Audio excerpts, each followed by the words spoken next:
சொன்னார்கள் ஸல்லல்லாஹு அலைஹி வஸல்லம், அர்ரிபா வட்டி இருக்கிறது, 70 ஹௌபன், வட்டிக்கு 70 படித்தரங்கள் இருக்கிறது. அதில் ஆக குறைந்தது என்ன தெரியுமா? ஐயத்தியர் ரஜுலு உம்மஹு, இப்னு மாஜால வரக்கூடிய சஹீஹான ஹதீஸ்.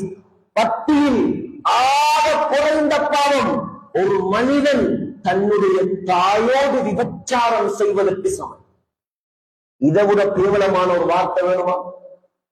யாராவது விரும்புவார்களா தாயோடு சேர்வதற்கு? அதை விட கேவலமான ஒரு பாவம் இந்த உலகத்தில் இருக்குமாக இருந்தால் அது வட்டி என்றார்கள் ஸல்லல்லாஹு அலைஹி வஸல்லம். முஸ்னத் அஹ்மதுல வருது. இதெல்லாம் இந்த மிம்பரை சாட்சியாக வைத்து நாம் ஒத்தி வைக்கிறோம். நன்றாக கேளுங்கள், நன்றாக விளங்கிக் கொள்ளுங்கள். முஸ்னத் அஹ்மதுல வருது. சொன்னாங்க ஸல்லல்லாஹு அலைஹி வஸல்லம், திர்ஹமு ரிபன், திர்ஹமு ரிபன். எங்கட பாசையில சொல்றேன்டா, ஒரு ரூபா காசு வட்டி. யக்குலுஹு ரஜுலு வஹுவ யஅலம், தெரிந்து கொண்டு அறிந்து கொண்டு ஒரு ரூபாய் வட்டி சாப்பிடுவது இருக்கிறது. சொன்னார்கள், அஷத்து மின் சித்தத்தி வ தலாதீன ஸன்யத்தன், 36 தரம் விபச்சாரம் செய்வதை விட ஒரு ரூபா வட்டி எடுக்கிறது பயங்கரம் என்றான். 36 தரம் விபச்சாரம். திருமணம் முடித்த ஒருவர் விபச்சாரம் செய்தால், இஸ்லாமிய நாடாக இருந்தால் அவரை கல்லால் அடித்து கொலை செய்ய வேண்டும். ஒரு ரூபா வட்டி எடுக்கிறது, 36 தரம் கல்லால் அடித்து கொல்லப்படுவதை விட பயங்கரமான பாவம். அவ்வளவு பயங்கரம். யாருக்காவது தைரியம் இருக்கிறா சகோதரர்களே? யாருக்காவது தைரியமா? அல்லாஹ் சொல்கிறான், இத்தகுல்லாஹ், நீங்களே அல்லாஹ்வை பயந்து கொள்ளுங்கள். வட்டியை விட்டு விடுங்கள். வட்டிய விடுறதுக்கு நீங்க ரெடி இல்லையா? உங்களுக்கு வட்டியில தான் கார் ஓடணுமா? வட்டியில தான் வீடு வாங்கணுமா?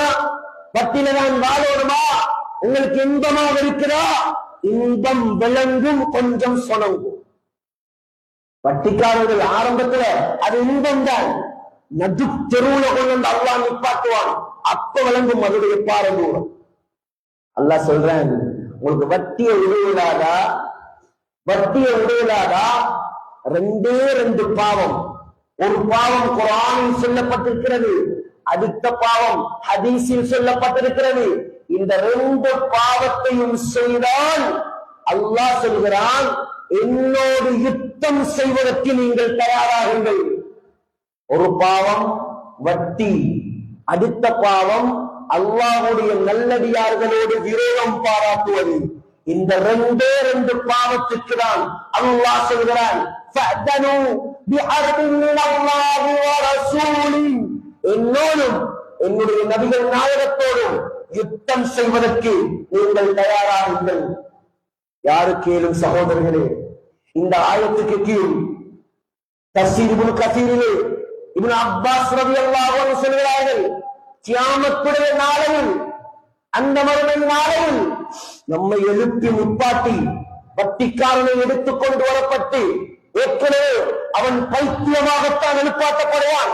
குர்ஆன் அவர்கள் யதகப்பத்துஹு ஷைத்தானு மினல் மஸ், பேய் பிடித்தவனைப் போல, ஜின் பிடித்தவனைப் போல, ஷைத்தான் பிடித்தவனைப் போல பைத்தியக்காரனாகலாம் கியாமத்துடைய நாளையில் வட்டிக்காரன் எழுப்பாட்டப்படுவான். சகோதரர்களே, அந்த நிலையில் இவரை கொண்டு வரப்பட்டு இவருடைய கையிலே ஒரு வாளை கொடுத்து, ஹாரிபில்லாஹ வ ரசூலா கமா குன்த துஹாரிபுஹுமா ஃபித் துன்யா, உலகத்தில் வட்டியை எடுத்து அல்லாஹ்வோடு யுத்தம் செய்வதற்கு நீ தயாராகினால், அதே போல இந்த கியாமத்துடைய நாளையில் இதோ வாளை பிடி, அல்லாஹ்வோடு யுத்தம் செய். சொல்லப்பட்டால் எப்படி இருக்கு கேளுமா?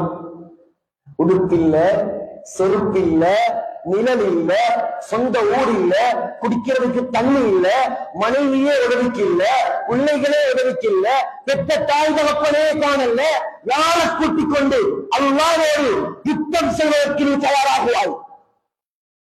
சைன் வைப்பவர்கள், சாட்சியாக இருப்பவர்கள் முழு பேரும் வட்டிக்காரர்கள். ஆக்கிலுர் ரிபா சொன்னார்கள், வட்டி சாப்பிடுவன் நாசமா போகட்டும். நான் அல்ல, ஸல்லல்லாஹு அலைஹி வஸல்லம் சொன்னார்கள், வட்டிக்கு கொடுப்பவன் நாசமா போகட்டும். வட்டியை எழுதுகிறானே அவனும் நாசமா போகட்டும். வட்டிக்கு சாட்சியாக வருகிறானே அவனும் நாசமா போகட்டும். யார் வட்டி கடைகளில் வட்டிக்கு சைன் வைக்கிறீங்களோ உங்களை எச்சரிக்கிறேன், நீங்கள் அல்லாஹ்வோடு யுத்தம் செய்வதற்கு சைன் வைக்கிறீர்கள். லேசான சைன் அல்ல. ஒரு சிலர் கட்டடங்களை கட்டி வட்டி கடைகளுக்கு வாடகை கொடுத்திருக்கிறாங்க. நீங்க வட்டி கடைக்கு வாடகை கொடுக்கலங்க, அல்லாஹ்வோடு யுத்தம் செய்யக்கூடியவர்களுக்கு வாடகை கொடுத்திருக்கிறீர்கள். உங்களுக்கு வரக்கூடிய வருமானம் பச்சாரம். ஆகையால் இது எச்சரிக்கை பயங்கரமானது.